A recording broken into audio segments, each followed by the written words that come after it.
Nuestra conferencia del día de hoy, nuestra charla, se llama La etnografía y la gestión de insumos como ejes transversales de la producción creativa. Vamos a ir entendiendo a lo largo de esta presentación en qué consisten todos estos conceptos y por qué es tan relevante lo que hacemos en Andar Mirando para la producción de cine, de contenidos audiovisuales en general. Esa es como nuestra meta del día de hoy. Listo, avancemos. Bueno, ahí habla mi socio. ¿Se me escucha ahí bien? Perfecto. Listo, perfecto. Buenos días a todas, a todos. Espero que estén muy bien. Mi nombre es Josué Lozada. Soy, o me gusta considerarme montajista y postproductor. Soy cofundador de Andar Mirando con mi compañero. Tengo una formación egresado de mercadeo y publicidad, pero también estoy lleno de, de elementos que tienen que ver con la antropología visual, con la investigación y con la escritura de proyectos. Eh, Hace unos 2 años, más o menos, un poco más, me he estado especializando más en la postproducción desde el lado de lo técnico de la imagen, y ahorita último estoy profundizando más en el manejo de ese tipo de herramientas con un máster. Entonces, muchas gracias por estar presentes y le doy el paso a mi compañera. Gracias. O bueno, de mi parte, también me gusta considerarme como, en este caso, sociólogo, director. Tengo también el rol de productor y guionista de cine. Van a ver que en Andar Mirando, pues digamos, Josué y yo somos los cofundadores, pero somos un equipo que hemos ido constituyendo y formalizándonos en los últimos años y somos personas que tenemos una formación bastante integral y por ende desempeñamos distintas tareas en las distintas etapas de la realización audiovisual. Yo estudio sociología y mercadeo, ahí fue que nos conocimos con Josué, hace unos añitos ya. Y también hice una maestría en estudios sociales y políticos, porque en algún momento me interesa un poco la academia. Todavía soy profe de dos universidades en Cali, la Javeriana y la Universidad ICESI, de antropología visual y de otras asignaturas de cine. En 2020 publiqué un libro que es como de narrativa no ficción. De eso lo menciono porque más adelante en la presentación vamos a hablar de ese concepto. Y eso es como muy a grandes rasgos lo que es mi perfil.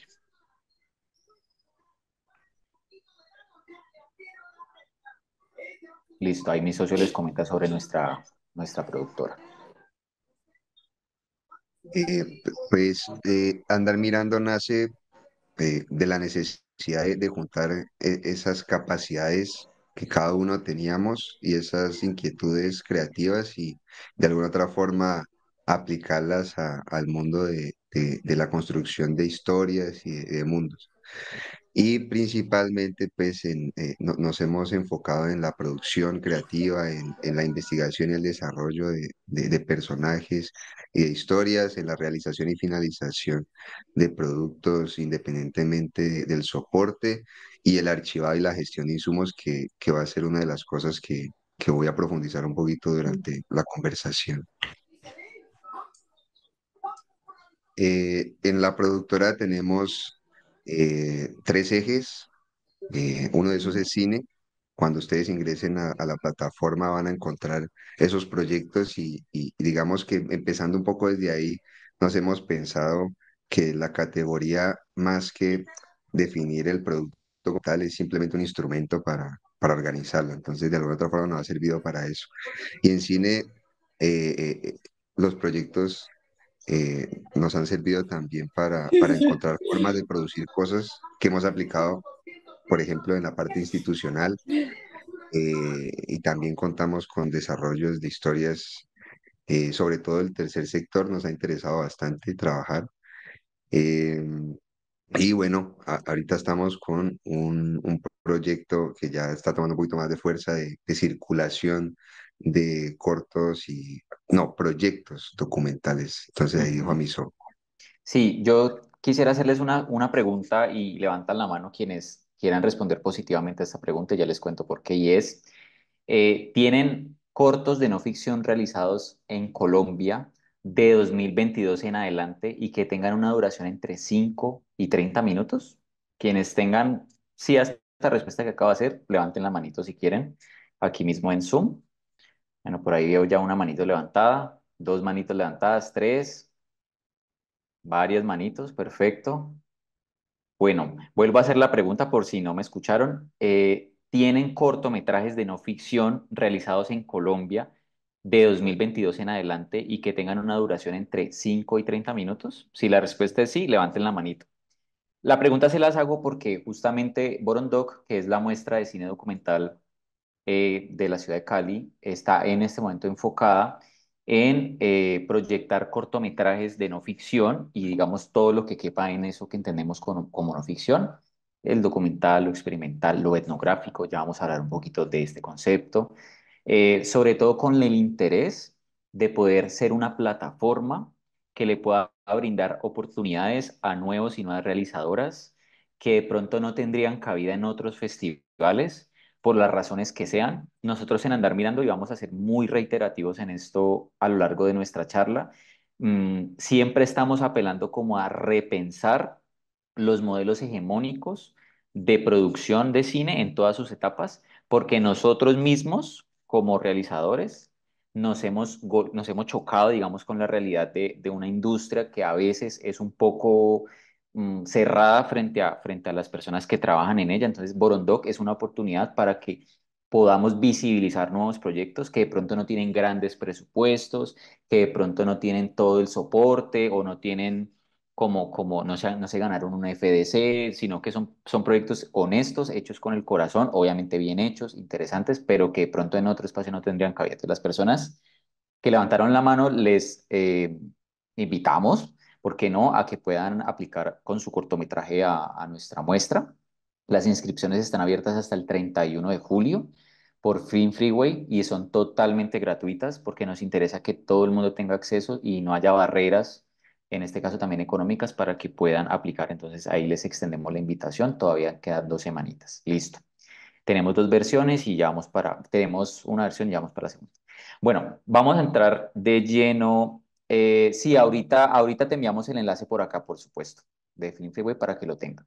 Bueno, vamos a comenzar a hablar de una de nuestras grandes líneas de servicio y cómo nosotros lo hemos aplicado, que tiene que ver con la etnografía y los procesos de investigación. Yo tengo una pregunta para ustedes, digamos, a propósito de esto, y es, con lo que ustedes más o menos pueden saber en este momento sobre qué es la etnografía y todo eso, ¿ustedes creen que un etnógrafo o una etnógrafa solo trabaja en zonas aisladas cuando hace su trabajo? O sea, solo se va a lugares remotos a investigar poblaciones lejanas que están lejos de la civilización. ¿Quiénes creen que sí? Levanten la manito.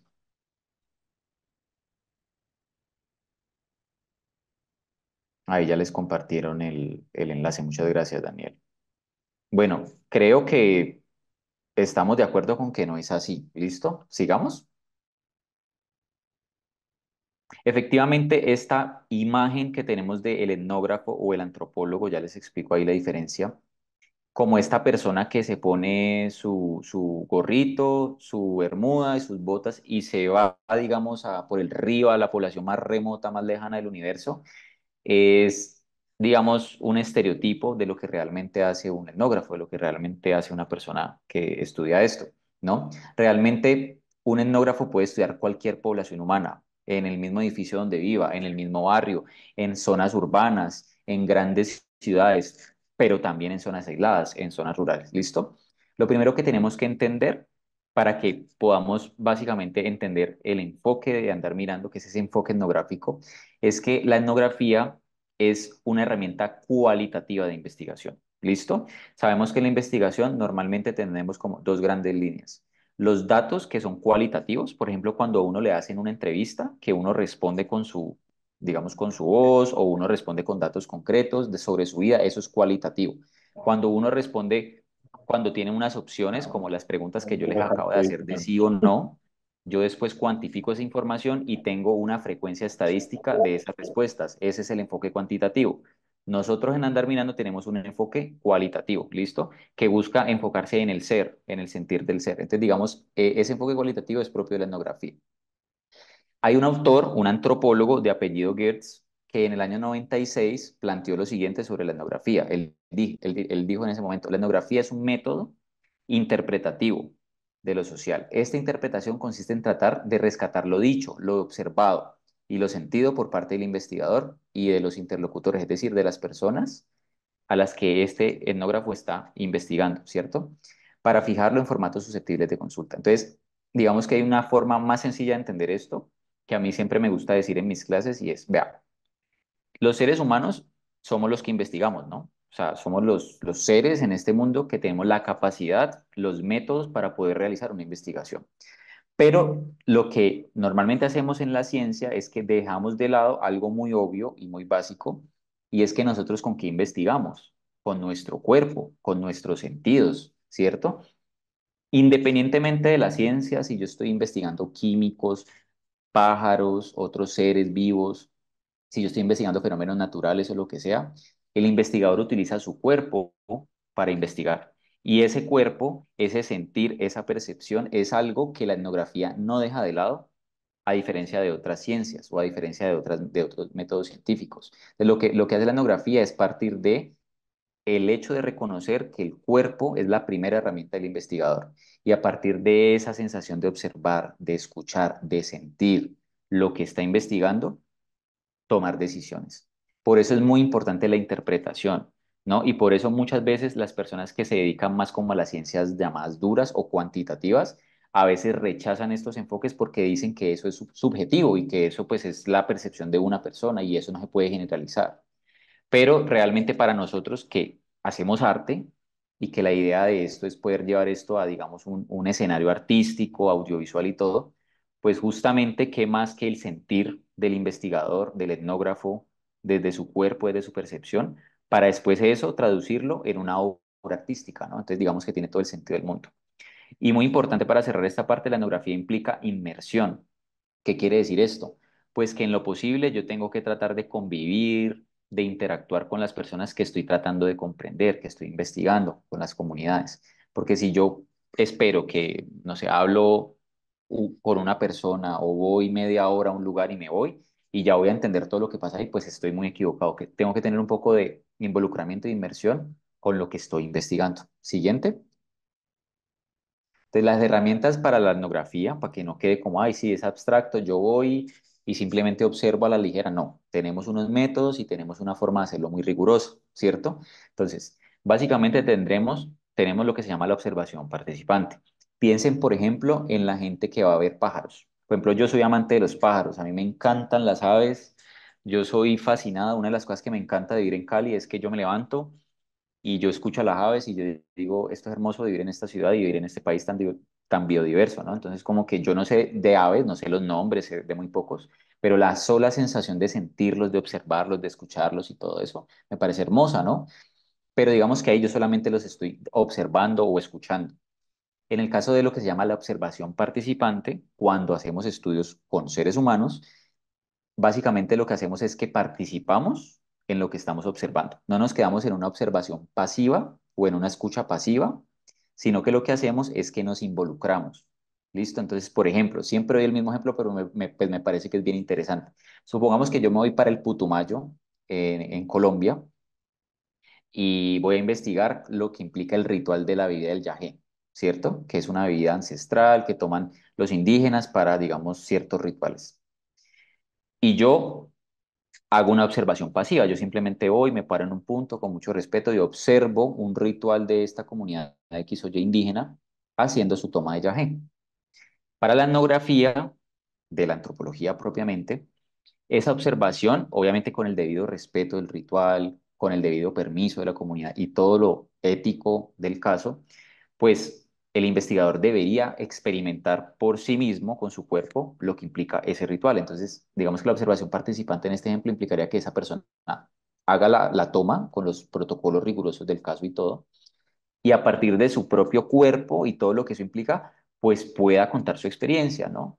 Una cosa es yo hablar sobre lo que implica el ritual del yaje, solamente observándolo, que puede ser valioso también, pero otra cosa es si yo lo tomo y yo a partir de mi propia experiencia pues puedo decir algo, ¿no? Esto como que le da cierta autoridad al relato que es justamente lo que nos interesa para el contenido cinematográfico y audiovisual. Entonces, eso es una primera cosa y para eso hay unas fichas que obviamente no nos vamos a concentrar en eso porque nos alarga, pero hay unas fichas como sobre cómo se hace una ficha de observación. Hay otra que es el mapa de actores, que es básicamente identificar actores para yo saber con quién hablo, con quién no hablo, qué tengo que hacer. Porque pues yo tengo un tiempo delimitado para hacer mi investigación, entonces yo no puedo llegar ahí a averiguar quién es quién, sino que yo ya tengo que llegar a los territorios o al lugar donde voy a hacer mi investigación, teniendo muy claro con quiénes voy a hablar, ¿no? Entonces para eso consiste el mapeo. Las entrevistas no directivas, que es básicamente un tipo de entrevista más charladito, no tan formal, venga, siéntese, yo le hago estas preguntas, sino que es una entrevista más como conversada, casual, en distintos escenarios. A veces uno se encuentra a alguien que no esperaba y esa persona tiene poco tiempo, entonces uno aprovecha ese momento para hacer esa entrevista, ese diálogo y demás. Y finalmente las cartografías o cartofonías sociales, perdón. Cuando hablamos de cartografías nos referimos como a los mapas gráficos que delimitan los espacios para que podamos entender cómo es la relación de los seres humanos con los espacios que habitan. Cuando nos referimos al concepto de cartofonías, es esto mismo, pero a partir de la escucha. Entonces eso es muy bonito porque justamente lo que nos permite un concepto o el otro es llegar a lo mismo, pero desde lo gráfico y desde lo sonoro. Es un ejercicio muy bonito que se ha comenzado a hacer en los últimos años. Listo. Bueno, toda esta cháchara y toda esta carreta muy bonita y muy chévere, ¿para qué rayos sirve para el cine y para el contenido audiovisual? ¿Cómo lo podemos aplicar? ¿Cierto? Entonces digamos que yo tengo una pregunta pues ustedes me levantan la mano quienes crean que sí. ¿Ustedes creen, mi gente querida, que un guionista puede ser productor o una guionista puede ser productora? ¿Qué creen?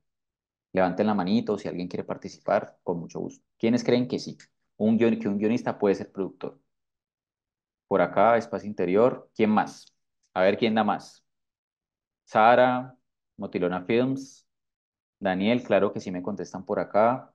¿El resto qué opina, no? Esa no manito levantada quiere decir que no o no sabemos.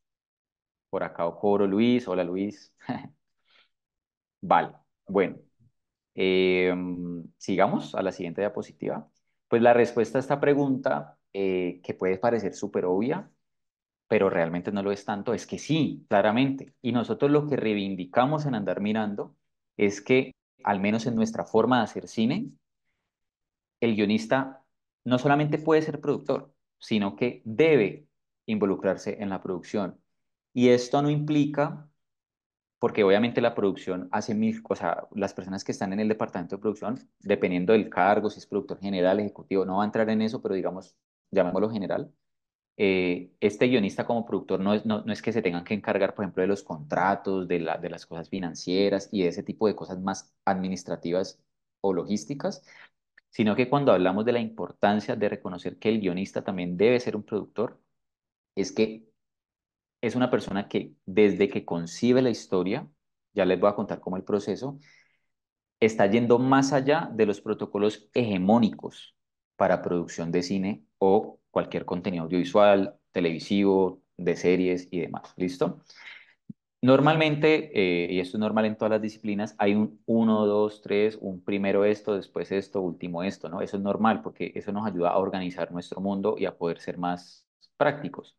Lo que nosotros planteamos es que cuando tenemos recursos limitados, que es lo que suele pasar en Colombia o en nuestros países, digamos, latinos, cuando tenemos recursos limitados entendidos como recursos económicos, recursos humanos, en términos de tiempos y demás, pues nosotros tenemos que comenzar a ser muy recursivos. De ahí también la relación que existe entre este modelo que les estamos planteando y el concepto de producción creativa. ¿Listo?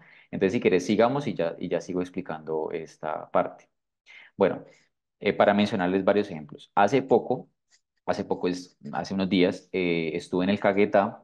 Aquí estamos mostrando una fotografía de Chaparro, como se hace llamar. Chaparro es un firmante de paz, un excombatiente que en este momento vive en Caquetá y en este momento se encarga de restaurar bosques amazónicos en la Puerta de Oro de la Amazonía, que es el Caquetá, como le llaman a este departamento. Y en esta foto, este señor está sosteniendo, digamos, con su mano una palma nativa, una palmera nativa de allá del Amazonas, del Caquetá, y está mirando hacia arriba, la está observando, está contemplándola. En este ejercicio pasa algo muy interesante digamos, nos cayó de perla como trabajo, porque básicamente es un proyecto que tiene que hacerse muy rápido, ¿cierto? Tiene que rodarse rápido, todas las fases de producción tienen que hacerse rápido. La idea es que se hagan unos cortos documentales contando distintas historias de firmantes de paz que están velando por la protección de los territorios en distintas partes de Colombia. Como tenemos tan poco tiempo, nosotros decimos, ¿cómo podemos aplicar este modelo desde la fase del desarrollo, que es en la que estamos en este momento, a esto? Entonces, lo que yo hice fue proponerle al equipo unas fichas de investigación muy sencillas para contemplar un scouting, que ya les explico en qué consiste eso, que nos sirva para tomar decisiones.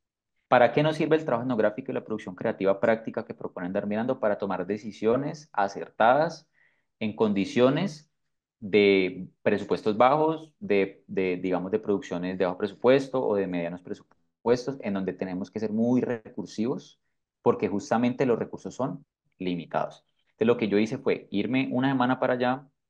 Yo previamente ya estaba haciendo una labor de producción, si se quiere, de campo, una producción, si se quiere, más de índole virtual, en donde yo hablé con el personaje, que en este caso es Chaparro. Esto hay que aclarar, eso es con enfoque no ficción, ¿no? Eso es más documental, entonces para tenerlo claro. Entender un poco su labor previamente, entender cómo es el espacio, algo tan básico y tan sencillo como, por ejemplo, entender, bueno, el terreno donde yo voy a ir con usted a caminar cómo es, para yo saber qué ropa me llevo, ese tipo de cosas como que tenerlas de antemano supremamente claras, para que cuando yo ya llegue al espacio, hacer ese scouting, hacer esa observación participante, esa entrevista no directiva, lo que les mencioné anteriormente, pues no tener que resolver cosas más técnicas como, ay, esta ropa no me sirve para esto, me hubiera traído esto otro, o venga, ¿cómo así que usted no hace eso? Yo pensé, no, yo ya tengo eso claro porque yo ya lo hablé previamente. Entonces, solo tengo una semana para resolver eso, solo tengo una semana para definir en qué locación vamos a hacer el rodaje de este documental. Hay una característica de esto y es que yo voy a ser el director también de esta historia, entonces como que la ventaja que yo tengo ahí es que yo ya llego con una visión muy concreta de qué quiero. Entonces, algo tan básico como, por ejemplo, esta fotografía que ustedes están viendo, yo la tomé con un lente gran angular, que es un lente que te permite tener más campo de visión, más amplio, ¿cierto? Más panorámico.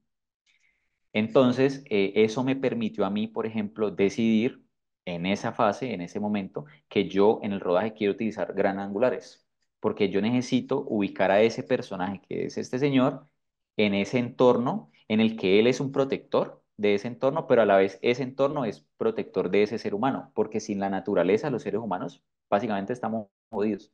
Entonces, como desde esa visión del investigador, yo también tomo decisiones narrativas y tomo decisiones técnicas. Dale a la siguiente. Entonces, cuando yo les hablaba a ustedes de si el guionista puede ser productor y les decía que claro que sí, la respuesta no es tan obvia porque en la industria, con sus protocolos hegemónicos y sus dogmatismos a veces, nos plantea unas diferencias muy marcadas entre quiénes pueden hacer qué, ¿no?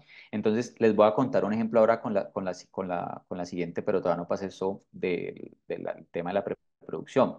Normalmente el cine se hace con una idea, o sea, estoy hablando del cine, digamos, más de ficción, pero con el documental puede pasar algo parecido.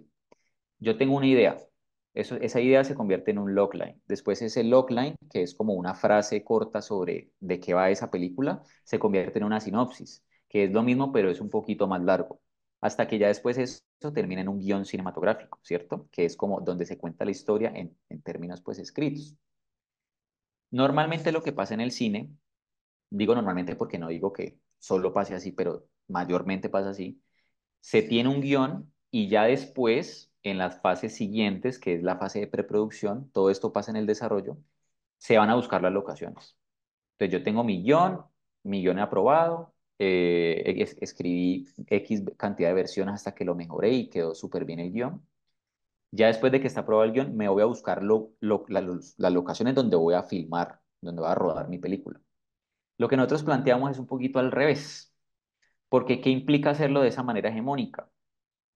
Básicamente es más costoso. para no venir a echarles acá carreta de nada. Básicamente es más costoso eso, porque cuando yo hago producción escribiendo una película sin saber dónde la voy a rodar, sino imaginándome como cosas muy generales con base en mis imaginarios de la sociedad. Por ejemplo, cuando yo voy a escribir una escena de cómo es una casa familiar de estrato medio en Colombia, pues yo la escribo esa escena pensando en mis estereotipos, de pronto en alguna investigación o algunas fotos de referencia básicas. Pero cuando yo escribo un guión, ya sabiendo dónde voy a rodar esa película, yo me estoy evitando no solamente lo que implica hacer la preproducción de conseguir la locación de donde voy a rodar la película, sino que aparte tengo la ventaja de que yo estoy describiendo el lugar tal y como es porque ya está definido. Y de nuevo, esto puede parecer supremamente obvio, lo que yo les estoy diciendo como obvio, ¿sí? Pero cuando uno esto lo menciona en distintos espacios, digamos, de cine o de personas que trabajan en el audiovisual, a veces escandaliza porque es como así, pero porque ya tienen las locaciones definidas, porque puede haber mejores locaciones y es como no, es que ya haya locaciones definidas también tiene un sentido personal, ¿no? Entonces, ahí, por ejemplo, tenemos, bueno, un proceso muy rápido que tiene que ver con definir el tema, los personajes, lo que les decía, digamos, de esas guías de entrevista, de observación, que nos permiten ser insumos para tomar decisiones. Cuando yo hago este mismo proceso, ya teniendo la locación, entonces yo lo que hago es que con mi enfoque etnográfico voy a explorar estas locaciones sin tener guión todavía. Yo solo quiero hacer una película, me gusta esta locación, quiero hacerla ahí y ahí quiero rodar mi película. Entonces hago el trabajo etnográfico, casi que un scouting en el desarrollo inicial, que es loquísimo porque los scouting normalmente ya se hacen cuando hay un guión. Yo no creo eso, pero digamos, este es nuestro enfoque. No es como que así tenga que ser, solo lo que nosotros planteamos. Eh, y cuando ya tenemos eso claro, estos insumos de observación y todo esto, con eso yo me siento a escribir un guión, ¿no? Entonces ahí yo, siendo un guionista, también productor, comienzo a tener control desde la escritura de lo que yo puedo hacer y lo que yo no puedo hacer. Entonces el guionista, piensen que el guionista, el escritor, es una persona que crea universos.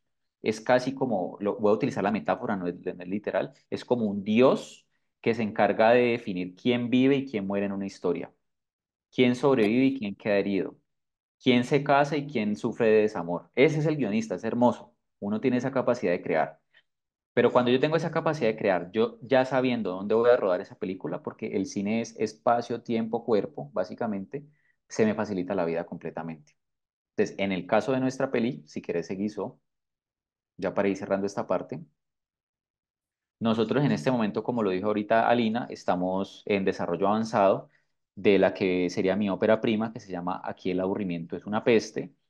Esta es una película que se va a rodar en una zona que es, digamos, familiar, porque yo soy de origen campesino, mi familia es de origen campesino, de una zona rural de Palmira, aquí en el Valle del Cauca. Y pues básicamente yo tengo la autoridad moral y tengo la autoridad personal de decir, yo voy a rodar mi película ahí, porque yo crecí ahí, porque yo pasé mi infancia ahí, mi adolescencia ahí, porque ahí creció mi familia, porque es un espacio que lleva habitando a nuestra familia casi 70 años y no necesito más explicaciones. Ahora bien, hay cosas de producción, claro, el equipo se puede alojar ahí, cómo se puede llegar, que obviamente son cosas que están cubiertas, evidentemente.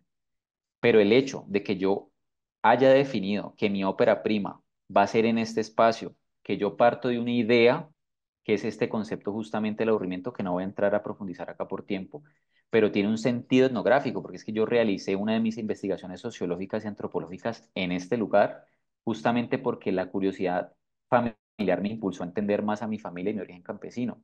Entonces, es partir de ese microuniverso, de ese germen etnográfico, de ese interés por rodar mi película ahí, en un lugar en donde yo tengo el control de producción, en donde me puse a escribir la película, conociendo cada espacio, cada reja, cada corral, cada habitación, lo cual me da una ventaja y casi que le da un valor de producción altísimo a la película, ni hablar de cuestiones de producción, porque también en términos presupuestales, pues logro un montón de cosas, y también creativas, porque me permite escribir sobre un lugar que yo conozco, sobre el cual yo puedo decir, yo conozco, las cosas son así, el clima es así, las temporadas son así, y eso me ha permitido avanzar bastante en esta película. Esta es una imagen provisional, y ahí menciono como solo una cosa, un llamado de atención, gente querida.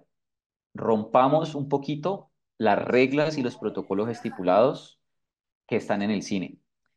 Nosotros somos latinoamericanos, latinoamericanas, creo que la mayoría, si no hay alguien latinoamericano, latinoamericana, bienvenido sea, pero digamos que hablo un poco sobre lo que soy, un colombiano, latino, que ha tenido muchos privilegios en su vida, por supuesto, pero también le ha tocado lucharla, le ha tocado trabajarla. Nosotros no estudiamos cine, nosotros no venimos de esta industria y nos ha tocado aprender muchas cosas y esta es nuestra forma de hacer cine, ¿listo? Entonces la invitación es a que le hagamos, que hagamos cine con lo que tenemos a disposición, nunca perdiendo de vista el enfoque ético, con todos los seres que convivimos, con enfoque de bienestar laboral, digno, pero que lo hagamos. Porque si seguimos, digamos, respondiendo a los protocolos hegemónicos y los modelos de producción estandarizados, en donde, por ejemplo, ¿cómo es posible que usted no haya llegado a la preproducción y usted ya haya hecho no sé cuántos scouting y usted ya tenga definida una locación? Es como, ¿por qué no?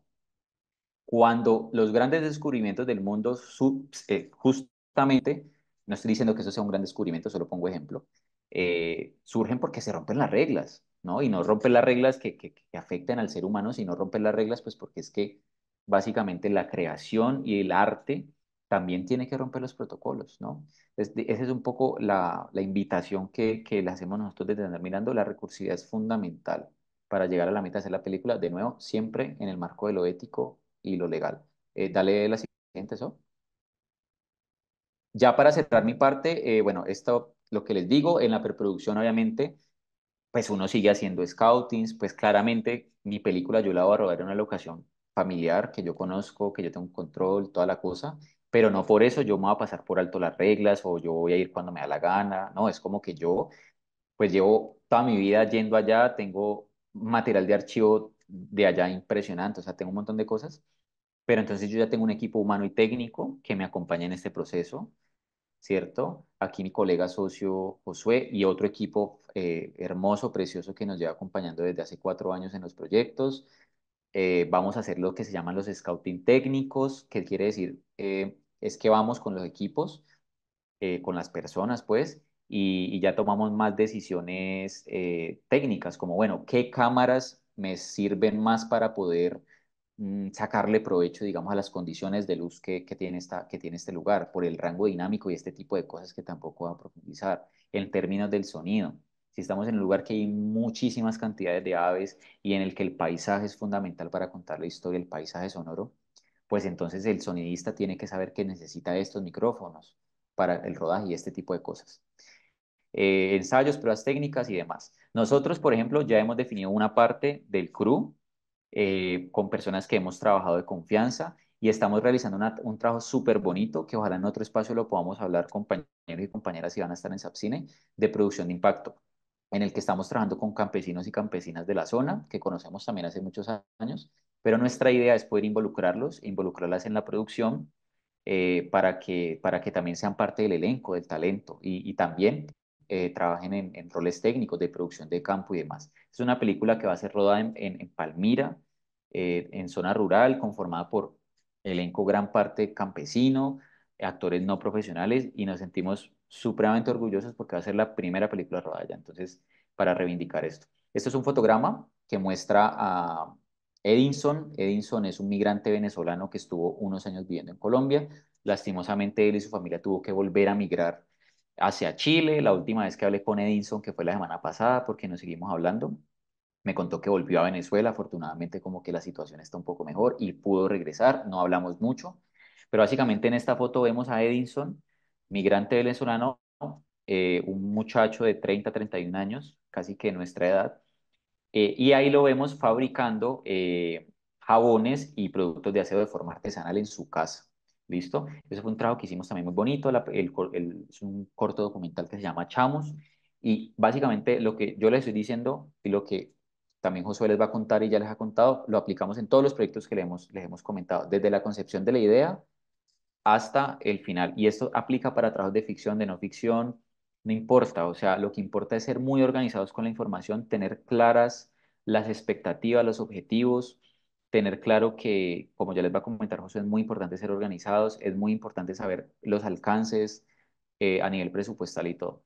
Si quieren saber más sobre el proyecto, en nuestro sitio web lo pueden encontrar. Digamos que hasta aquí llega mi parte y ya sobre postproducción. Ah, bueno, esto pues que ya lo he comentado un poquito, que tiene que ver con cuestiones, pero aquí ya de postproducción en adelante mi colega le sigue comentando. Si quieres yo comparto eso para que tú estés más relajadito ahí. Bueno, me comentan si están viendo. Esperen acá, ¿cómo es que pongo modo de presentación? Presentación de diapositivas. Listo, ¿estamos viendo ahí? Ya, lo paso rapidito. Listo. Perfecto, muchas gracias. Listo, entonces, un poco articulando con lo anterior, quiero dejar en claro que toda esa teoría que puede llegar a ser un poco abstracta y que tiene que ver con, sobre todo a mí me parece que tiene que ver con las personas, más allá que con los resultados, eh, también la aplicamos a una etapa como la postproducción, que puede parecer muy tecnificada y muy orientada hacia los resultados técnicos.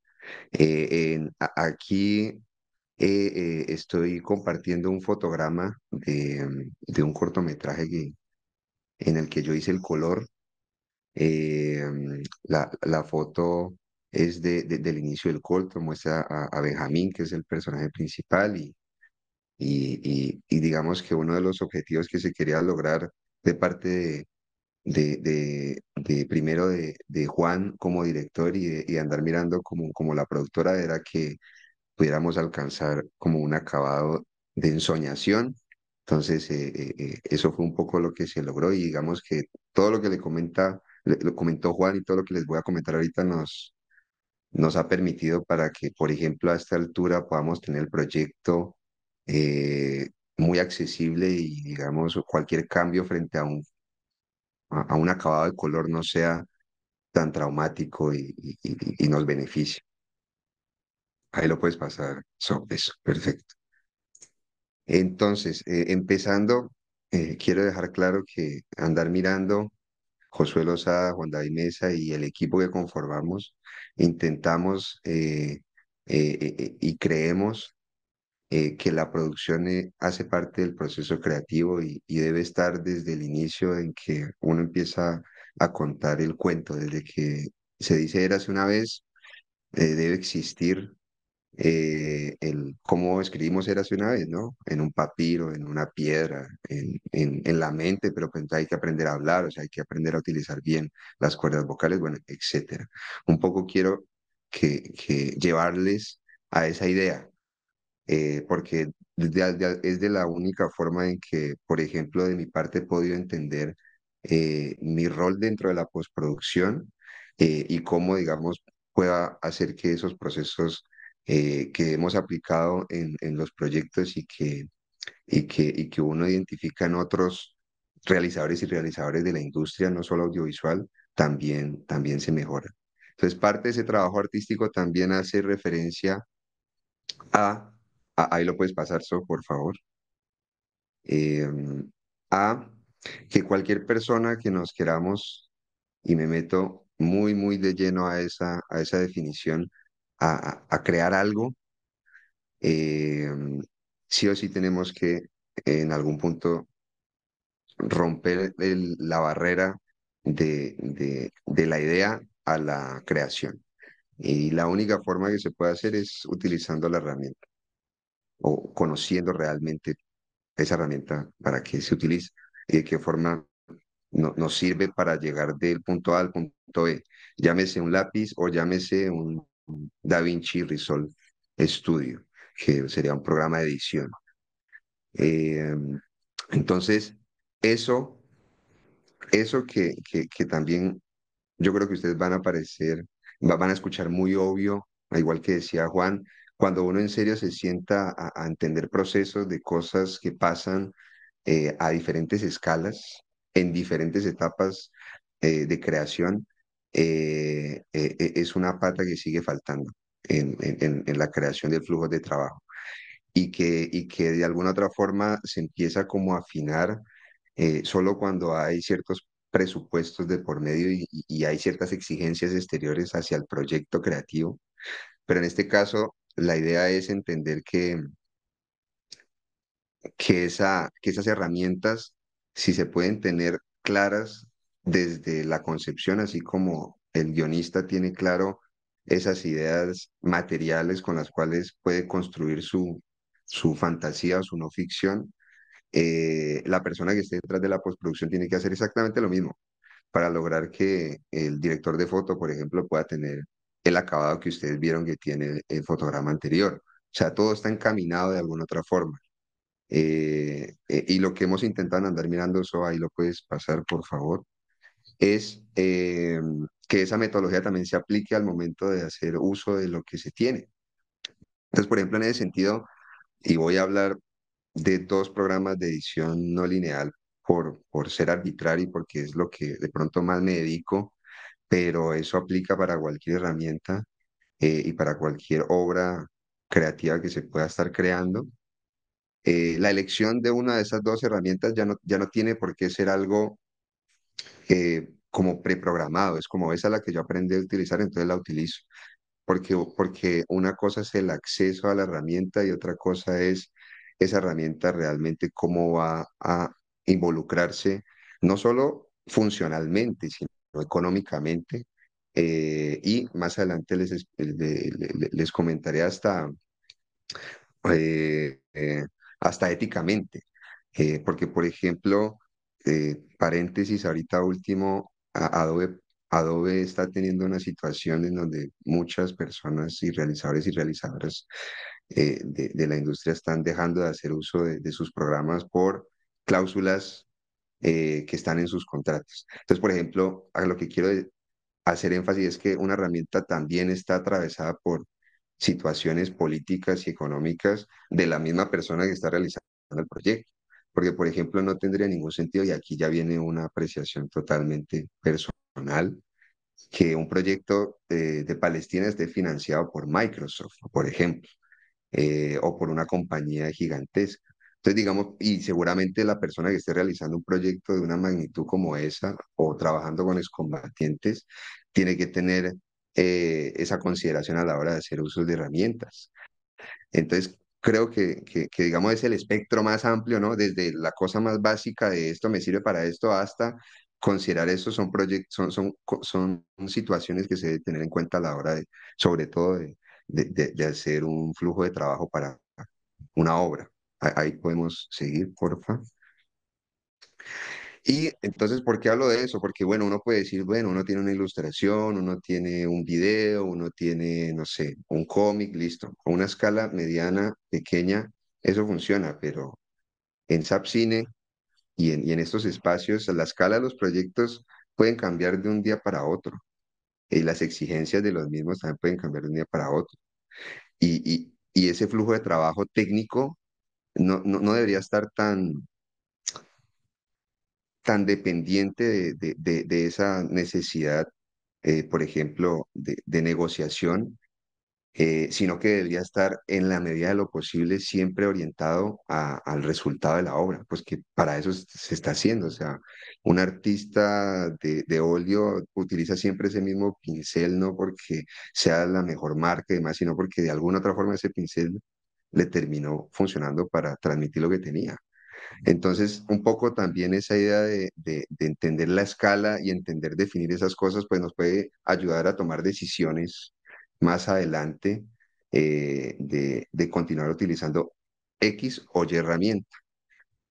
Por ejemplo, el escritor de Juego de Tronos, para escribir todas sus novelas, no utilizó ni Word, ni Keynote, ni nada de eso, sino que utilizó una línea de comandos.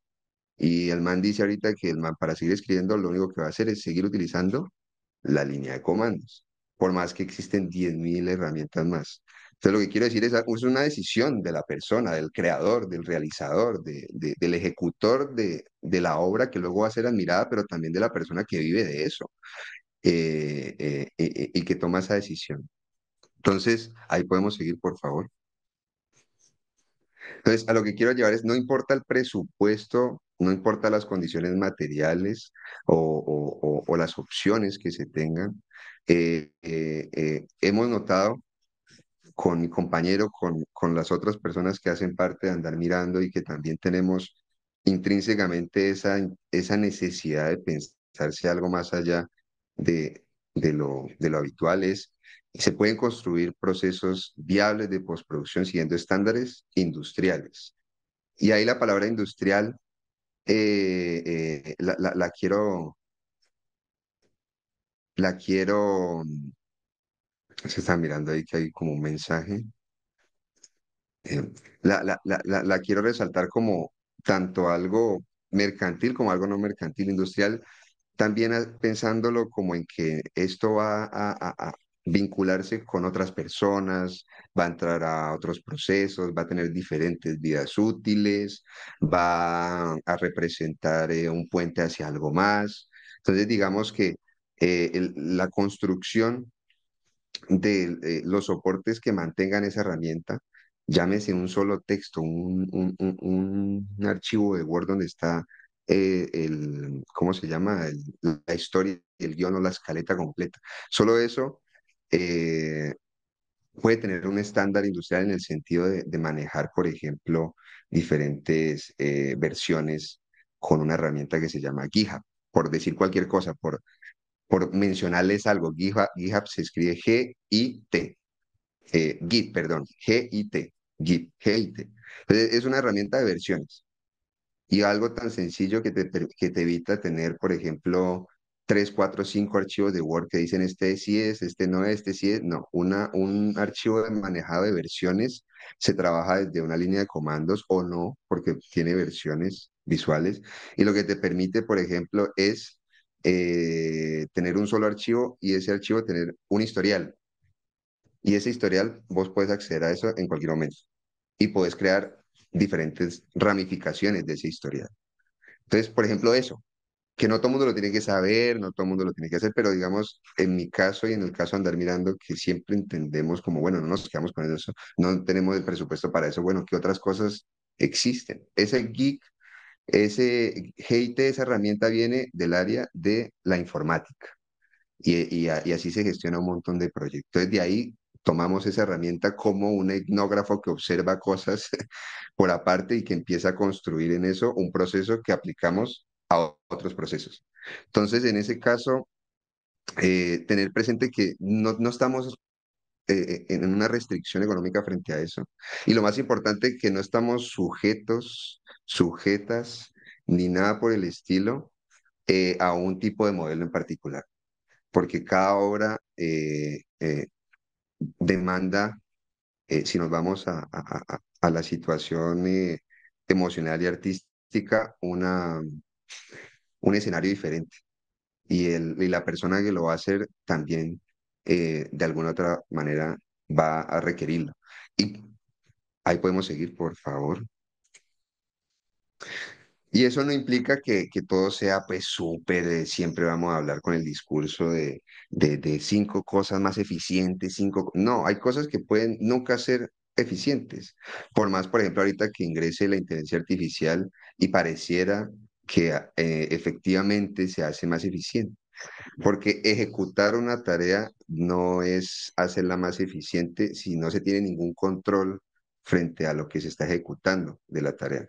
Entonces, me gusta utilizar esto que recalco aquí de procesos monótonos y repetitivos, porque en mi caso, que siempre he estado en la postproducción, ya sea gestionando o realizando, hay un montón de tiempo que nada es tan artístico como estar en un rodaje. O sea, hay situaciones que son realmente, te causan túnel carpiano de lo monótona que son. Entonces, en esas situaciones, tener un proceso que, por ejemplo, automatice cosas, que, por ejemplo, ayude a etiquetar cosas, hablando de nuevo en exclusivamente el audiovisual, pero que se puede adaptar a cualquier otro proceso, es fundamental. Entonces, esos procesos monótonos y repetitivos al final, sabiendo, no sé, un tipo de nombre de archivo en particular, ese archivo se va a repetir de aquí al final del año. Eso sigue siendo monótono y repetitivo, pero al final van a pasar de 5 minutos a, no sé, 1 segundo, 2 segundos, porque con 2 clics esa monotonía ya se va a solucionar, pero digamos uno como postproductor o una persona que está prevaleciendo un proceso, pues va a tener claro eso por qué se está haciendo. Y en algún momento que exista una situación de error, pues se va a poder, digamos, solucionar de forma menos traumática. Ahí podemos seguir, por favor. Entonces, para poder aterrizar un poco esto también abstracto y un poco reflexivo, quisiera hacer un ejemplo muy básico y, digamos, quienes pueden estar repitiendo o no la charla del año pasado, pues esta vez voy a ser un poco más conciso, pero igual me gustaría de alguna otra forma abrirles el pensamiento de lo que se puede hacer con lo que se tiene. Entonces, vamos a hacer un ejemplo muy práctico con dos conceptos que son los que utilizo para gestionar también los proyectos de andar mirando y mis propios proyectos, que son la validación y la organización. Entonces, ahí podemos seguir, por favor. Entonces, hacía énfasis en que la escala del proyecto, ¿no? Uno empieza con un Word y termina con 20. Entonces, en algún punto, cualquier tipo de archivo que uno construya, y eso hay veces a nosotros se nos olvida por ser usuarios constantes de máquinas, cada archivo que uno genera tiene una huella digital. Y esa huella digital, para quienes nos dedicamos a postproducción y quienes quieren empezar a escalar procesos que tienen que ver con, no sé, en algún momento aspirar a conectarse con Netflix, Amazon y demás, sí o sí tenemos que entender qué implica resguardar y prevalecer esa huella digital de los archivos. Entonces, esa huella digital, ¿de qué nos sirve a nosotros? Nos sirve para validar que ese archivo es ese archivo. Eh, Uno hay veces generalmente utiliza el peso, pero el peso, de nuevo, haciendo énfasis, que esto no lo tiene que saber y demás, pero como uno se especializa en postproducción y ese es el objetivo que queremos transmitir, uno debe entender que ese archivo, de alguna otra forma, es una composición de unos y ceros y que eso es volátil. Por eso es que hay veces un video puede tener un frame caído o puede haber un cuadro negro. Y la única forma de uno entender eso, de dónde viene o para dónde va, es tener un flujo de validación de integridad de los datos. Y por ejemplo, en audiovisual, ¿qué te lo da? El material en bruto en campo. Ahí es donde viene la figura del DIT, la figura del data, la figura del primero de cámara también, del segundo de cámara también. Personas que tienen que estar atentos o tienen que conocer, porque el primero de cámara, el segundo de cámara, cuando se asusta de que se apagó la cámara o se saca la memoria, no se asusta porque se daña el programa. Se asusta porque sabe exactamente qué pasa si un archivo de unos y ceros se para abruptamente. Así no tengamos el conocimiento exacto. Entonces, flujos de trabajo que tengan conciencia de eso deben ser aplicados no solo a escala industrial, sino también a escala pequeña porque nos cura en salud a nosotros, realizadores micro, pequeños y medianos, luego de perder cosas y no tener control de lo que se está haciendo. Entonces, teniendo en cuenta que Carcho genera una huella digital, ahí podemos seguir, por favor. Eso, ¿por qué nos debería importar?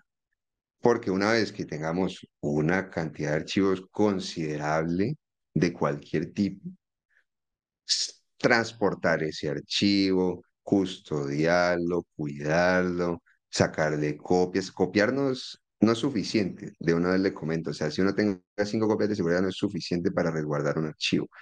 Entonces, digamos que empieza uno ya a aplicar de forma más rigurosa esas cosas que parecen obvias, pero que si en serio uno lo aplica rigurosamente, le requiere tiempo y uno empieza a tomar decisiones y uno dice, esto no se puede hacer así, esto sí se puede hacer así, este es el alcance que podemos tener, este proyecto o este producto lo podemos lograr de esta forma, bueno, etcétera, etcétera, etcétera. Entonces ahí podemos pasar, por favor. Entonces, por ejemplo, ¿a qué me refiero con esa cantidad de archivos? Puede ser un PDF, Y ese PDF puede ser tan importante como el PDF donde está el contrato firmado de todas las personas, o puede ser todas las releases de todo mundo con su foto, puede ser el audio grabado con celular, puede ser la secuencia, o sea, puede ser lo que ustedes se imaginen, puede ser la captura de pantalla de un correo electrónico, la descarga de un HTML de un correo electrónico, una página web que el proyecto necesite descargar, porque es que es un proyecto interactivo y transmedia, yo qué sé. Todo eso, de alguna otra forma, tiene que estar amparado por técnicamente, por lo que se está mencionando, porque ya se entra a considerar el proyecto no como algo, no sé si la palabra sea así, superficial, no creo que sea la palabra, pero la que me sale ahorita, sino que es algo que requiere esa rigurosidad, esa, esa, esa inmersión que mencionaba mi compañero anteriormente. Entonces, sabiendo que todos tienen huella digital, podemos seguir, por favor. Quisiera hacer algo muy práctico para que ustedes también visualmente, o sea, como que entiendan lo que está detrás y luego lo conecto con cosas que son más mainstream, más generales. Quien quiera, quien se sienta, digamos, con la confianza, me puede seguir. Voy a compartir pantalla un momentico, eh, porque quiero hacer evidencia de que esto es complejo, sí es verdad, pero digamos que ustedes vieron lo multidisciplinario, esa palabra de moda que soy o de dónde vengo. Si alguien que pasó leyendo cosas de mercado ahorita puede programar ciertas cosas, yo creo que hay esperanza. Entonces es posible y son herramientas que tenemos a la mano. Entonces, quien quiera, quien desee, me puede seguir y lo va a hacer en Windows. Entonces, el PowerShell es la línea de comandos que viene en todo Windows, porque de nuevo, a uno se le olvida que uno trabaja con unos y ceros. Y hay una cosa, compañeros y compañeras, a quienes les interese las cosas que no sean mainstream ni nada, no hay programa de video, por ejemplo, que no utilice una librería que se llama FFmpeg, FFmpeg, algo así. Esa librería, ¿qué pasa con esa librería? Esa librería es de acceso gratuito y la librería está muy bien documentada. Entonces, si uno dice, no, no tengo para pagar este programa, no, pero es que no tengo para pagar el Adobe Media Encoder, no importa. O sea, hay formas de seguir teniendo por ejemplo, una transcodificación de un archivo de muy buena calidad y con estándares de industria, simplemente entendiendo que existe una herramienta que se puede utilizar. Entonces, simplemente esto para decirles de que la línea de comando es un muy buen aliado de quienes trabajamos en la postproducción y quienes ya estamos, por ejemplo, avanzando en cosas en plataformas como DaVinci o Adobe Premiere Pro. eh, Programar o utilizar líneas de comando es algo muy útil y muy funcional y muy necesario. Entonces, nada, esto lo que quiero demostrar aquí es eso que estamos hablando de la huella. ¿Qué es esa huella? Eso qué? ¿Cómo sucede? Entonces, aquí tengo un ejemplito, una carpeta. eh, Entendamos que la carpeta puede llamarse como sea, pero es la carpeta con el proyecto, ¿no? Aquí está, no sé, la hoja de cálculo donde está el presupuesto, está el archivo de imagen donde está la firma digital de la persona, no sé, que representa a la empresa, yo qué sé, etcétera. Este ejemplo lo va a hacer con un texto. So, Este ¿vas a texto, compartir ese texto aquí al chat? sí, voy. Pues, Antes de hacerlo, quiero como introducir y ya lo comparto. Ve esto como... Mientras acomodan ahí, porfa, en el chat les he dejado el formulario de asistencia. Súper importante que nos ayuden a llenar, por favor. Entonces quiero que vean que este es un archivo de texto. Como es uno de los archivos más sencillos que uno puede tener. Entonces este archivo de texto tiene ahorita esto, ¿cierto? Yo lo voy a cerrar, lo voy a volver a abrir, tiene esto. Entonces haga de cuenta o simulemos que esto es literalmente el contrato firmado por la persona o algo parecido, algo muy, muy, muy importante. La clave de acceso a Mega, donde está el archivo en bruto de el material que se grabó con excombatientes de las FARC, por dar un ejemplo muy, muy, muy específico. Hace algo que necesita tener algún tipo de custodia, más allá de saber en qué computador está.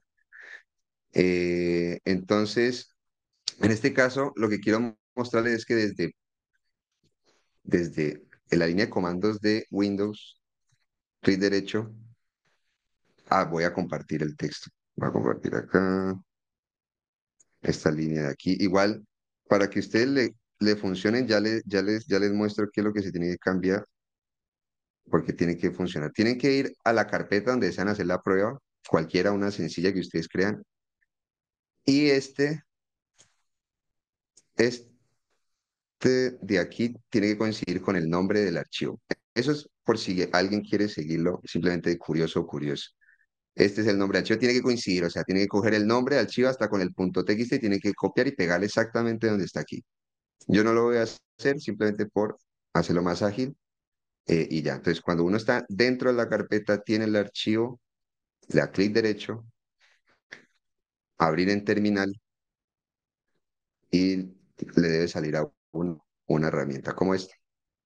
Esta herramienta es la herramienta que está detrás de todos los programas que uno utiliza. Entonces, lo que uno va a hacer aquí es clic derecho y de una vez te va a copiar la línea de texto que uno tenga copiada. Entonces, por ejemplo, quien me esté siguiendo tiene que saber que la única forma que le funcione tiene que cambiar esta línea de acá, este nombre de acá lo tiene que cambiar por el nombre de su archivo. Entonces, coloco la línea de texto, doy enter y me sale esta información. Entonces, todo eso que les comenté, toda esa teoría, todo ese discurso, se resume en esto, pero para entenderlo, uno tiene que saber, digamos, esa sucesión de pasos. Entonces, aquí lo que tenemos esta es la huella digital, este es el código hash de este archivo. Si hay algún movimiento, como lo voy a hacer ahorita, voy a coger esto, voy a pegarlo acá y voy a cambiarlo. Lo estoy cambiando a propósito y lo doy guardar. Este archivo ya cambió. Pues lo que quiero demostrarles es que esto ya va a cambiar. Esto no va a ser lo mismo. Entonces yo voy a colocar la misma línea de texto, voy a ejecutar la misma actividad, pero el código es diferente. Entonces esa huella digital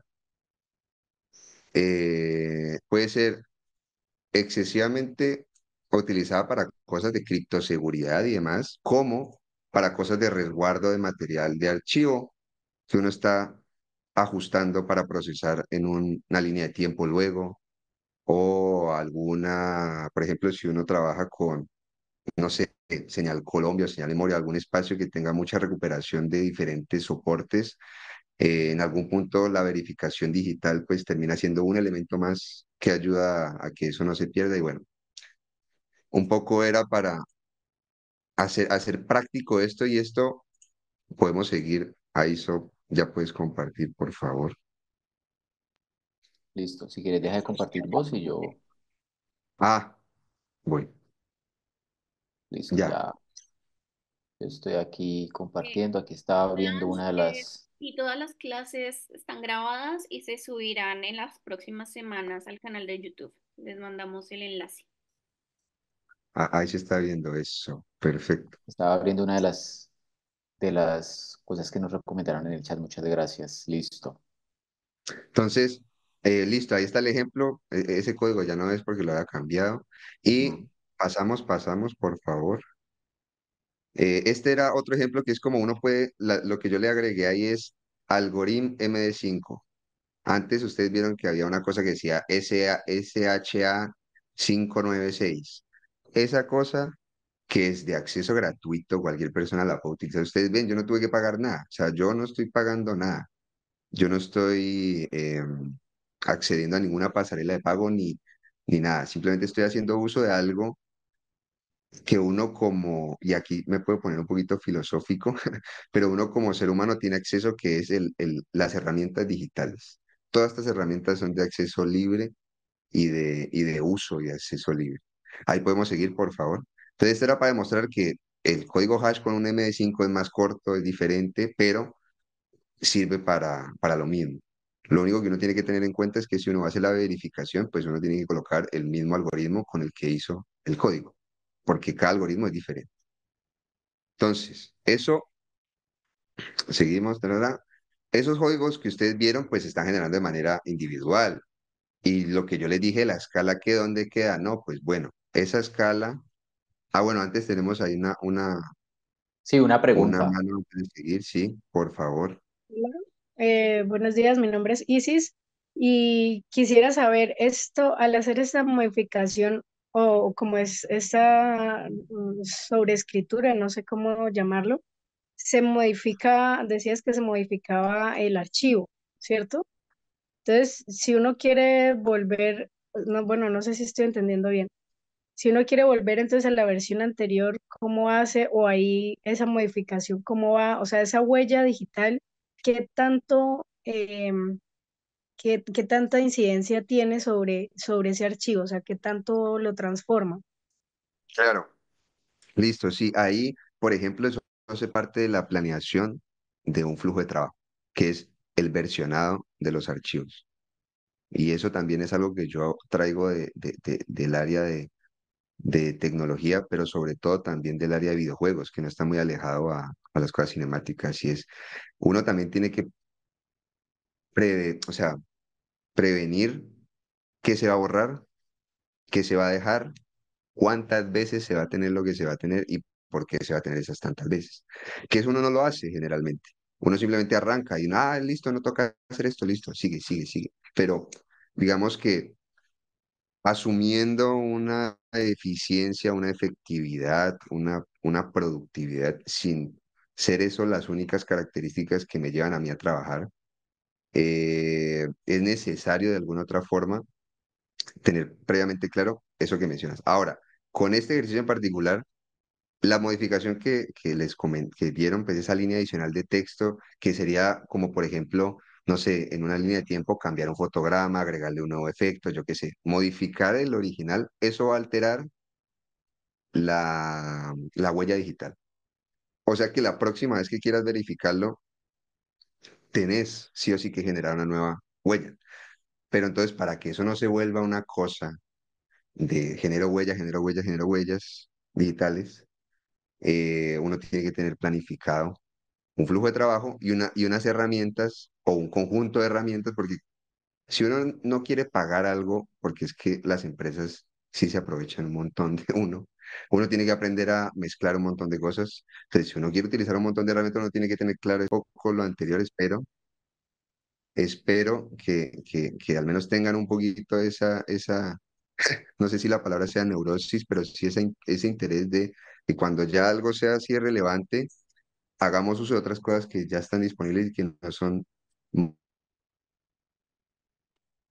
de, de herramientas, por favor. Finalmente, la última, ahí puedes pasarla por eso. ¿Qué son herramientas? Y voy aquí a aprovechar para mostrar la que se llama Double Commander, que son gratuitas, que son de acceso libre. Voy a compartir pantalla rapidito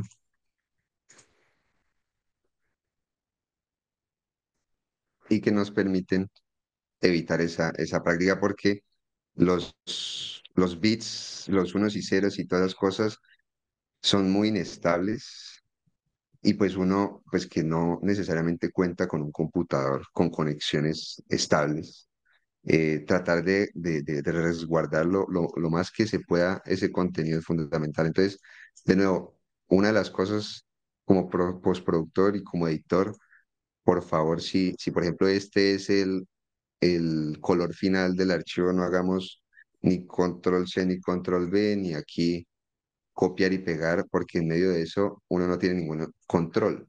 Cuando uno utiliza un programa como este, permite no solo tener opciones de validación como el de hash, que no te va a generar un código, sino que lo hace de forma interna, sino que aparte de eso, puedes hacer muchas validaciones simultáneamente en la visión. Entonces, si vos estás pasando 15 teras de material, vos podés tener la tranquilidad, al menos, de que primero, pues las dividiste las 15 teras en la mitad para pasar información. Y segundo, que si en algún momento, no sé, se va la energía, hay un bajón o lo que sea, el programa no va a romper el enlace, va primero a preguntar qué quiere hacer. ¿Quiere eliminar lo que se quedó o quiere dejar lo que está pasando con el riesgo de que puede que se dañe? Porque el programa te está preguntando, pero el programa no te va a solucionar el bajón de energía. Entonces, eso es algo que me gustaría cerrar para que quede presente, digamos, esa idea. Si quieres, yo comparto de aquí de Listo. una vez. Y muchas gracias Muchas gracias. por el Hay una cosa espacio. que con Josué siempre hemos hablado y que nos parece muy chévere, que pues fuimos descubriendo en este proceso de aprender muchas cosas y de aplicarlo en nuestro trabajo y lo hago con una pregunta para ustedes. Mm, mm, ¿Ustedes cuánto tiempo creen que tienen de duración un archivo digital de una película? O sea, ¿cuánto tiempo dura un archivo digital de una película? Hago la pregunta así abierta por si alguien quiere contestar en el chat. No sé si pueden abrir el micrófono, pero me gustaría saber cómo es su percepción.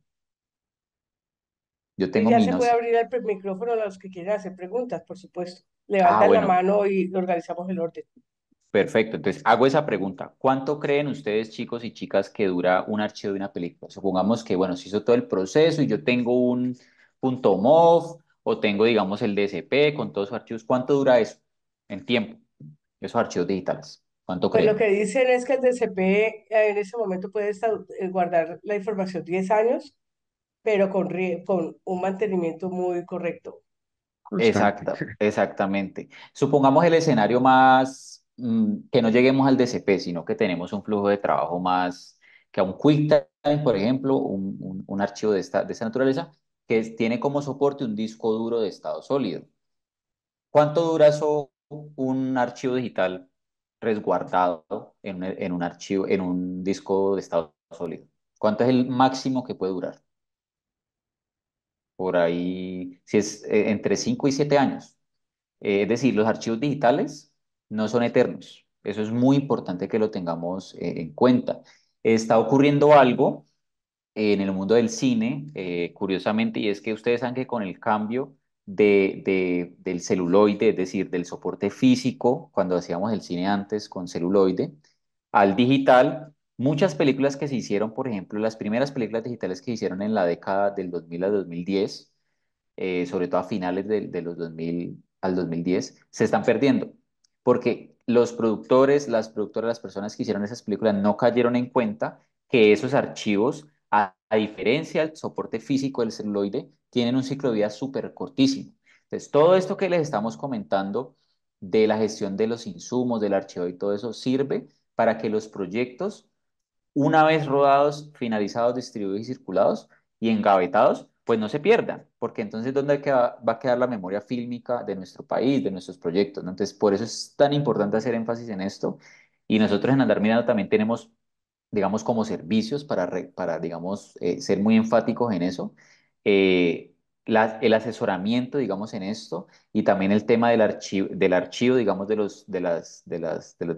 las películas para que esos productos no se vayan a perder en el tiempo. Pregunta, y de pronto Alina sabe esa respuesta, pero para que también la respondamos. ¿Cuánto creen ustedes que dura una película en soporte fílmico? ¿Cuánto puede llegar a durar? Eh, Mientras no conser- se queme puede durar y si está en condiciones Ajá, especiales, es decir, de humedad y control de ajá, eso, puede durar 100 años, pero perfecto. si no se quema y no le Claro, cae hongo. sí, claro, tienen que estar obviamente en una bodega con la humedad controlada. Bueno, eso tiene un costo, pero lo que están haciendo ahorita, por ejemplo, las producciones que tienen La Plata, ojalá nosotros podamos hacerlo en algún momento en Colombia, es que la película se filma, se hace todo digital, ¿cierto? Se hace todo este proceso de conservación digital, pero entonces lo que se hace es que se hace un transfer del digital al fílmico y ese fílmico, la película se pasa, digamos, al celuloide y eso se conserva para que la película dure 100 años. Cuando nosotros, digamos, ya a nivel profesional y técnico, como se los ha comentado Josué, comenzamos a ser conscientes de eso, primero caímos en pánico porque fue como, somos personas muy obsesionadas con la conservación, ¿no? De nuestros archivos familiares, personales, de nuestros proyectos y todo. Y todo el tiempo la compra de discos duros de estado sólido, de una cosa a la otra, fuimos aprendiendo la importancia que tiene la conservación de eso. Entonces también estamos prestos a asesorarlos, a asesorarlas en ese sentido, pero también en la parte, digamos, de desarrollo, de investigación, o sea, del proyecto desde que nace la idea, desde que se está germinando hasta el final. Entonces ahí estamos, no sé si tenemos preguntas, con muchísimo gusto, acá estamos súper Sí, motivados para ahí me hablar con gustaría ustedes. cerrar para decir o con una idea que me gusta quedarme y una realizadora colombiana que es Diana Bustamante con su última película, las entrevistas que yo escuchaba ella decía eh, que ella no era una directora, ella era una persona que realizaba una película. Digamos que andar mirando nos sentimos un poco así. Por eso puede ser, hay veces bastante abstracto lo que parece, pero es porque más que un servicio en particular, es como una forma de vida, pero también es un proceso que va aplicado a cómo se están encarando los resultados y escuchar, por ejemplo, a realizadoras y realizadores como Diana Bustamante, que son personas que uniría, puede tener otro tipo de discurso, es como reforzador porque uno se da cuenta de que, claro, es uno darle seguridad a la corazonada, darle proceso, darle una manutención real a una corazonada y no quedarse simplemente con la corazonada. Ya, muchas gracias por escucharnos. Muchas gracias. No sé si tengan preguntas. Aquí estamos estos minuticos para resolverlas con todo gusto. Andrés,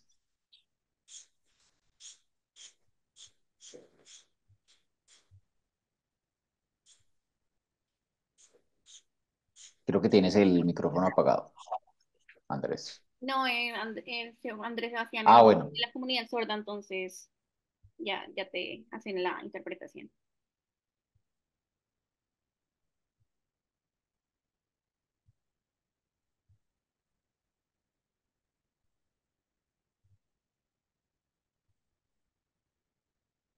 Adrián, no te podemos escuchar. Ok.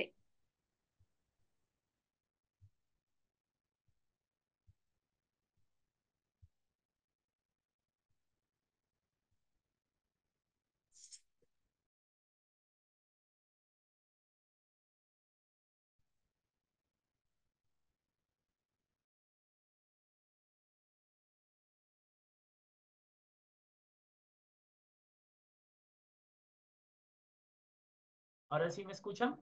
Hola, hola. Sí. ¿Sí? Sí, Listo. Sí. Ok. Em, sí, o nuevamente retomo mi discurso. Entonces, un saludo para Josué, para Juan. Muchas gracias por su conferencia. Me parece muy interesante, muy pertinente. Quiero compartir dos asuntos, uno relacionado con la etnografía. Me parece muy interesante. Yo soy una persona sorda y también soy productor audiovisual. En el año 2022, por ejemplo, gané un premio de Mintic y también en otra faceta relacionada pues con las producciones o los cortometrajes que he podido realizar. Y con relación al proceso de producción, a lo que es como tal el proceso inicial, pasando por la grabación, también el proceso del guión y todo, me interesa muchísimo el ejercicio desde la perspectiva de la comunidad sorda, ¿sí? Como una cultura y como una identidad propia por uno. que posee, y he utilizado personas sordas de la comunidad que han apoyado en esos procesos de producción y de postproducción, ¿sí? Porque es interesante que desde la perspectiva sorda se pueden lograr cosas interesantes o cosas muy valiosas o productos que son valiosos desde nuestra perspectiva, pero que no sería posible desde una perspectiva oyente, ¿sí? Porque desde la perspectiva oyente a veces surgen inconformidades, desacuerdos con relación a las percepciones que tenemos sobre la construcción del material o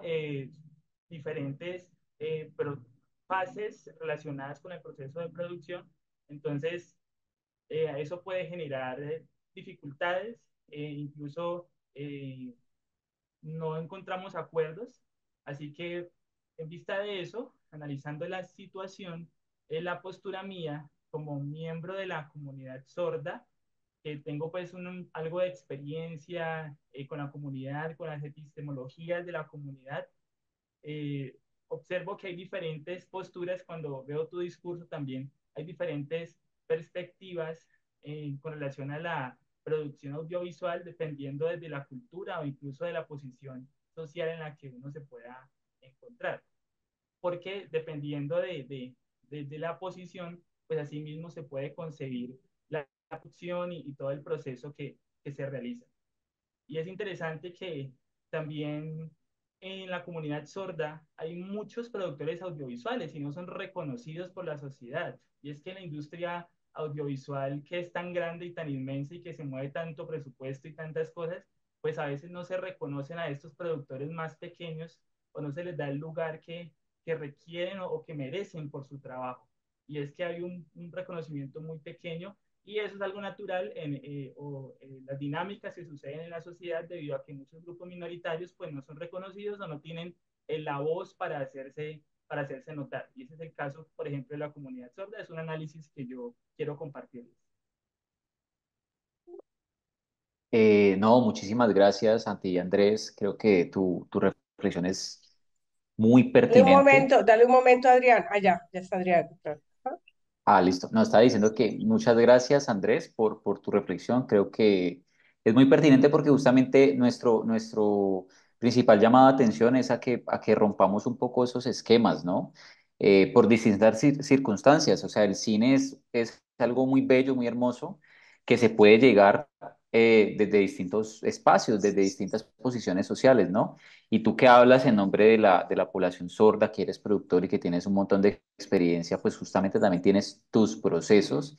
Y yo creo que iniciativas como la tuya, como Andar Mirando y otras, tenemos que comenzar a pisar fuerte en la industria y decir, vea, nosotros también podemos hacer cine así, tenemos que dejar de pensar que solo el cine se puede hacer de esta manera o que yo para poder crecer en esta industria tengo que tener a una persona que me reconozca, que me ponga la manito en el pecho y me diga, ay, sí, vamos, te recomiendo, sino que poder hacernos destacar por el talento, por lo que somos. Y me alegra mucho pues, que hayas comentado esto porque hace ver Listo. que efectivamente somos muchas las personas que queremos hacer cine parados desde otro lugar, pero también haciéndolo de manera ética y de manera profesional. Entonces, qué chévere eso.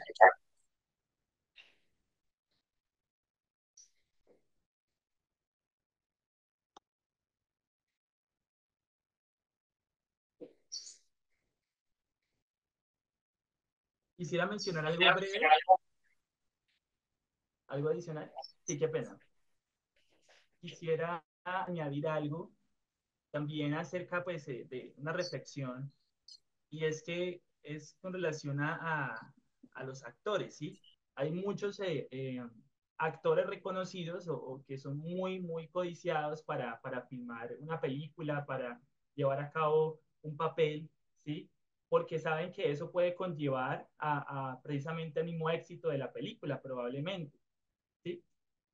Por ejemplo, ejemplo, buscar un perfil específico como que sea una persona blanca, ¿sí? Pero ¿por qué no, por ejemplo, he visto, por ejemplo, en una película un modelo en el cual se muestra que toman una persona afro y la pintan de blanco, ¿sí? Realmente a veces las dinámicas sociales hacen que esos esquemas tengan que llevarse a cabo sí o sí, y entonces es complejo. O, por ejemplo, a veces utilizan una persona oyente que se haga pasar por sorda y le enseñan lengua de señas y se nota que no es señante, que no es persona sorda, de que no sabe en la lengua de señas, que no es proficiente Entonces, la pregunta es por qué siempre buscar como utilizar personas que hacen parte de esa hegemonía o que tienen el poder social para participar en esos espacios y por qué no utilizar a las propias personas que identifiquen o que se identifiquen desde sus dinámicas de vida con ese papel que van a desempeñar. Ahí me gustaría comentar algo. Muchas Dale un gracias, momento al intérprete que se pueda acomodar otra vez. señora. ¿Listo? Muchas gracias, Andrés. Me encanta escuchar que te motive seguir pensando de esa forma, lo que estamos mencionando. Y nada, para seguir alimentando esa necesidad, porque siento que eso que mencionas viene mucho, hay veces uno está muy abarrotado, muy lleno de cosas, y no me malinterpreten, que está muy vinculado a la ficción. No me malinterpreten, síganme. ¿Yo por qué abogo? Yo abogo mucho por la no ficción, y no porque sea un género que, que dé plata o que dé premios, no, sino porque es un género como realizadores y realizadoras que nos obliga a hacernos esas preguntas.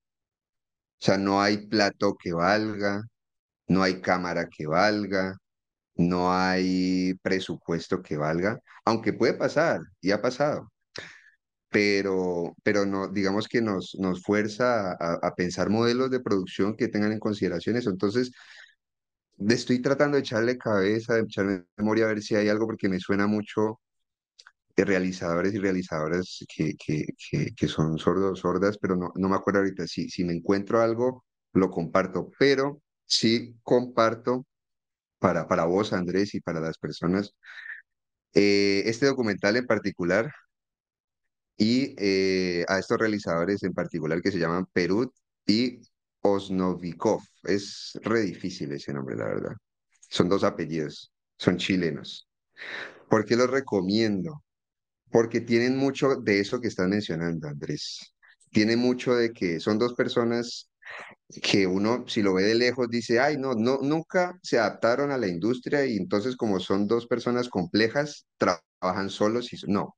Es porque las historias que necesitan contar o que encuentran contar, solo la pueden contar ellos dos, porque son los que están ahí cerca.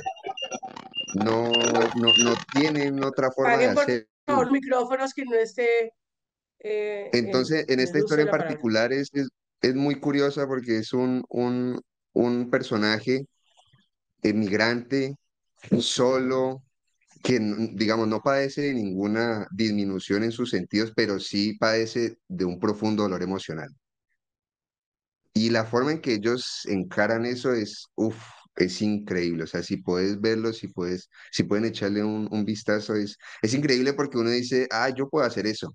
Vaya uno a lo hacer en no ficción, o sea, trabajando la realidad y adaptando las herramientas a esa realidad y garantizando que igual haya un proceso de creación y que salga una película y que esa película tenga un impacto, o sea, no siendo simplemente artistas, porque es que hay veces uno lo encasillan así. No, o sea, también trabajando de forma, como les explicaba, con estándares industriales, pero no pensar en ser industria, sino queriendo que su proyecto alcance otros niveles. Entonces, ellos son una pareja que me parece que implementan muy bien eso en sus películas. Y aparte sus películas son muy buenas, o sea, uno no puede no quedarse indemne frente a lo que pasa en sus películas. Entonces, nada, muchas gracias, Andrés. Recomiendo que vean. Hay espacios, hay personas que trabajan ese tipo de cosas, o sea, no es tan feo el panorama por fuera, sino que uno tiene que llegar a eso. O sea, es difícil porque son poquitos, son poquitos, pero uno tiene que llegar a eso. Una pregunta de espacio interior.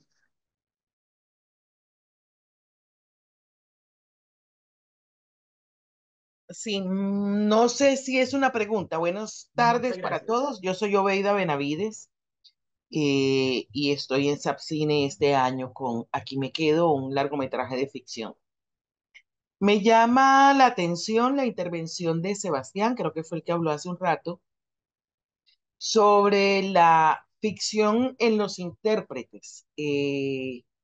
Me gustaría que aclarara un poco lo que quiso decir, a ver si le entendí bien, porque lo que entendí no está completo, me faltan pedacitos.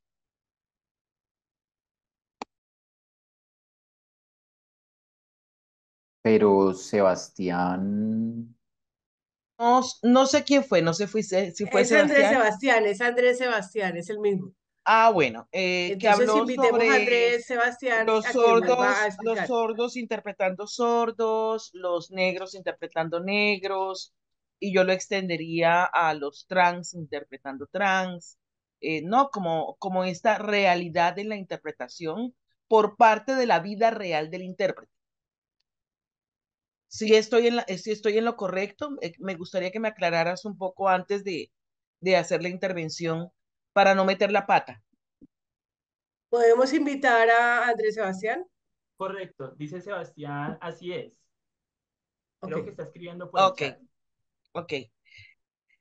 Bueno, yo quisiera hacer primero una introducción. Yo he sido actriz por muchísimos años.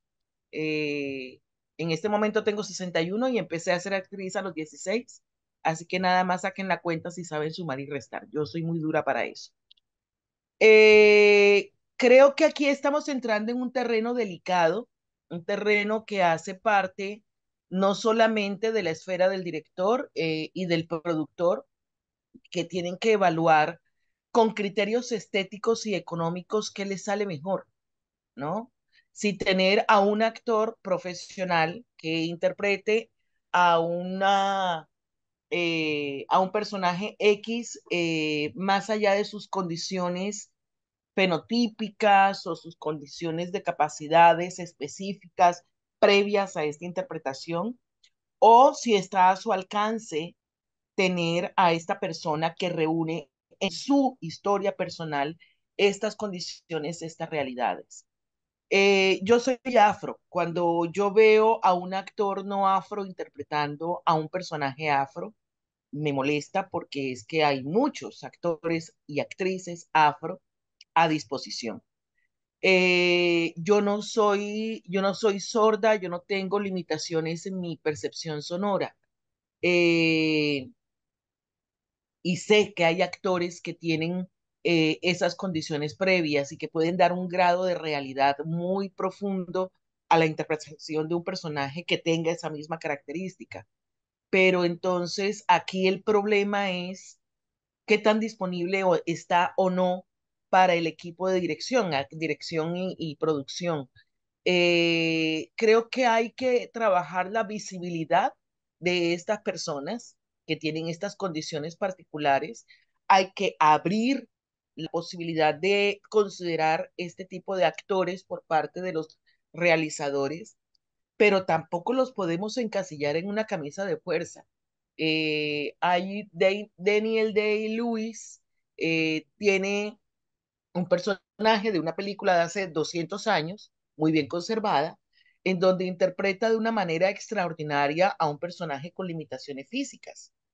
O sea, creo que tampoco podemos ser ni tan cerca que queme al santo, ni tan lejos que no lo alumbre. Eso era lo que quería decir. Muchas gracias. A mí me gustaría mencionar algo respecto a lo que comenta la Espérate compañera. a ver si Sebastián va a Ah, contestar bueno, sí, verdad, sí, y señor. luego, si Sebastián la mano levantada, entonces quiere decir que sí. Ajá.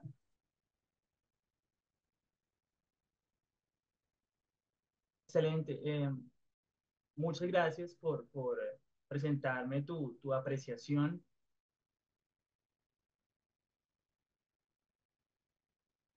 Y es que con relación al personaje, claro, puede ser, digamos que dentro de la historia, sea una persona con discapacidad, con una limitación, con una enfermedad, y por supuesto, se puede a través de este arte de la actuación, se podría, por supuesto, simular esa condición, es cierto, y existe la posibilidad y para eso está la profesión. Sin embargo, a veces hay que tener en cuenta o qué importante sería que dentro del guión o que dentro de la dinámica se pudiera encontrar personas profesionales en actuación, ¿cierto? Que encajen con esas características necesarias para desempeñar el papel. Por ejemplo, en Colombia tenemos una entidad que se llama Azor Medios y está compuesto por sordos que a veces son contactados para realizar actuaciones o rodajes, ¿sí? Entonces, por ejemplo, recientemente se llegó una solicitud sobre una persona sorda que necesitaban para poder realizar este contacto e incluir en el papel y entonces así se ha logrado. Entonces, es importante también realizar la gestión y la búsqueda, ¿sí? Porque a veces nuestra patrimonio como comunidad sorda es la lengua de señas. Y el hecho de que se utilice un personaje cualquiera para utilizar la lengua de señas, eso puede tener pues una repercusión en nosotros, ¿sí? Una incidencia o puede no ser aceptado de parte de la comunidad el que se pueda realizar de esta manera. Entonces, no es aceptado a nivel comunitario o incluso la lengua de señas que esa persona realice por no ser de manera natural no va a ser comprensible. Entonces, es como no es nativo, suele notarse o puede generar mucho ruido el que esta persona que trata de ser señante no lo logre hacer en el desempeño de su personaje. Entonces, yo sé que no es fácil, yo sé que no es fácil eh, y ese es el estado del arte en este momento y del cine, pero qué bueno apostarle a esto. Yo solo quiero decirles una cosa, es que durante Sapcine, Ficali este año y el año pasado también lo tuvimos, tenemos la oportunidad de tener una conversación de 3 horas sobre este tema, donde hace parte, Sebastián seguramente va a estar allí y vamos a tener como una muestra, vamos a hacer un ejercicio donde podamos nosotros también entender sensorialmente nosotros lo que sienten los ciegos sienten los sordos cuando están viendo una película y de allí vamos a, a sacar la conversación. Esa conversación tiene que ser permanente.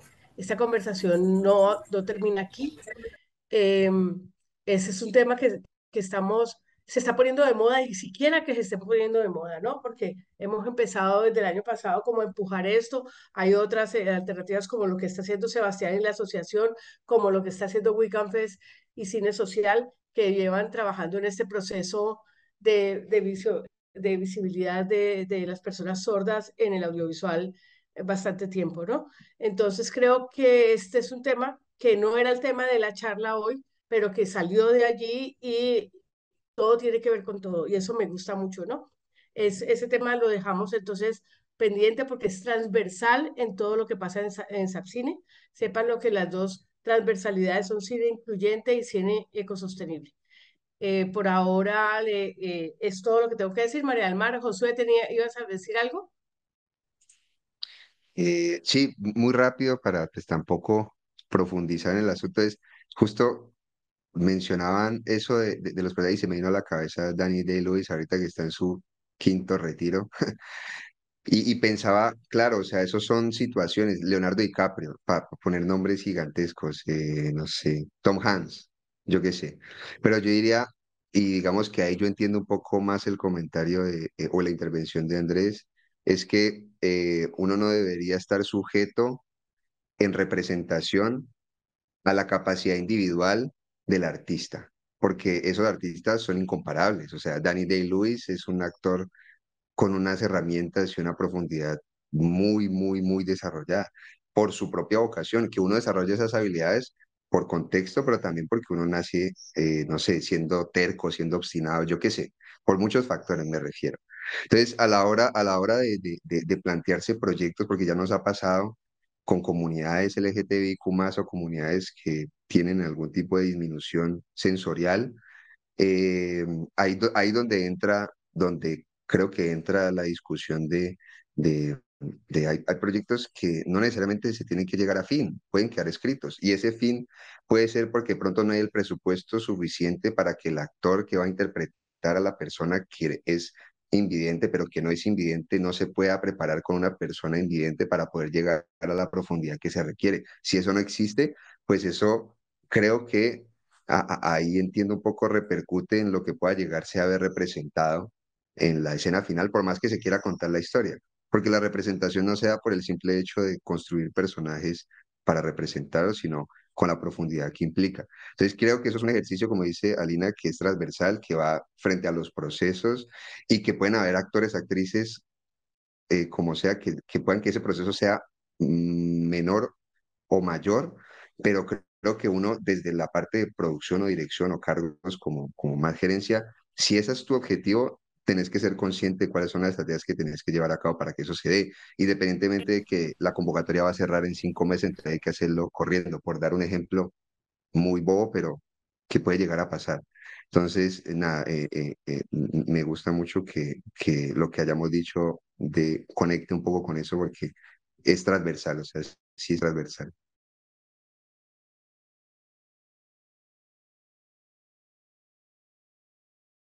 Hola, yo quería agregar una cosita, ¿cierto? Y creo que también va de la mano con lo de crear, pues, todo el proyecto como productor y como guionista, ¿cierto? Y es básicamente si estás contando una historia que tiene estas condiciones, como con personas que tienen alguna discapacidad o que tienen, pues, son de algún grupo diverso, también es acercarse a escribir esa historia desde la investigación, desde el respeto, ¿cierto? Y de conocer sobre lo que vas a hablar, ¿cierto? Porque si yo, por ejemplo, no sé, voy a escribir una historia sobre unas personas gay, pero yo no tengo ni idea de cómo viven estas personas, pues no voy a poder hacer pues em, pues mostrar esta Un realidad perfil. que la conozco, ¿cierto? Entonces, pues si yo no la conozco, pero me interesa escribir esta historia, pues también tengo que hablar con estas personas para que cuenten estas experiencias y pues siempre tratando de hacerlo lo más respetuoso y lo más realista posible, que creo que es también a lo que iba Andrés Sebastián, ¿cierto? Entonces, pues si lo quiero decir desde el respeto y tengo también como todas estas cosas pensadas desde que se inicia el proyecto, pues voy a buscar la persona más idónea para poder hacer este papel, ya sea, pues si es una persona sorda que se necesita que sea señante, ¿cierto? Ya en últimas, si se hizo la debida diligencia y no conseguís una persona como con las características necesarias, pues ya eso es otra voz. Pero pues son cosas que se tienen que pensar desde el principio. Bueno, quiero darle las gracias a todos, a todas y a todos, a, a Josué, a Juan David, a Caterina, a Adrián, a Sebastián, que nos motiva muchísimo a seguir adelante. María del Mar, muchas gracias, de verdad. Muy bella la conferencia.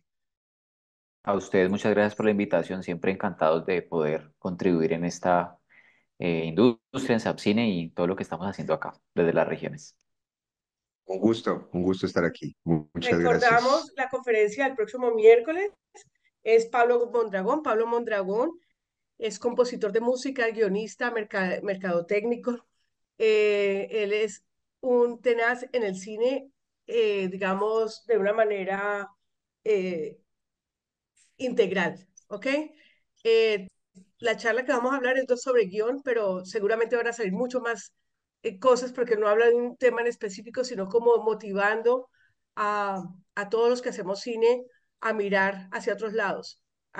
Y lo que decía Josué también, a buscar nuevas maneras. La segunda conferencia de Pablo es sobre nuevas maneras de hacer cine, que se las dejo que eso es en Chévere, septiembre. Pero esta es básicamente sobre guión chévere. y les invito a que inviten a toda la gente porque tener a Pablo es un privilegio también como tenerlos a ustedes, pero Pablo es muy ocupado y me dio Claro, 2 sesiones.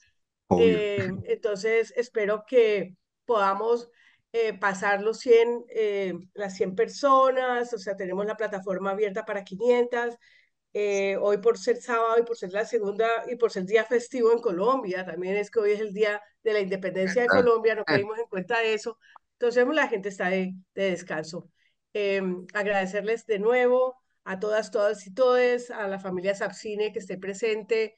Siempre estos espacios son para ustedes de primera mano. Y bueno, sigamos adelante. Tenemos mucho que aprender de inclusión, tenemos mucho que aprender de cine, actualizarnos en muchas cosas, pero tenemos que seguir siendo buenos seres humanos. ¿Ok? Un abrazo y nos vemos dentro de 3 días, 4 días, el miércoles. ¿Ok? Chao. Chao. Gracias Gracias. a Gracias. todos. Que tengan un buen día. Feliz festivo.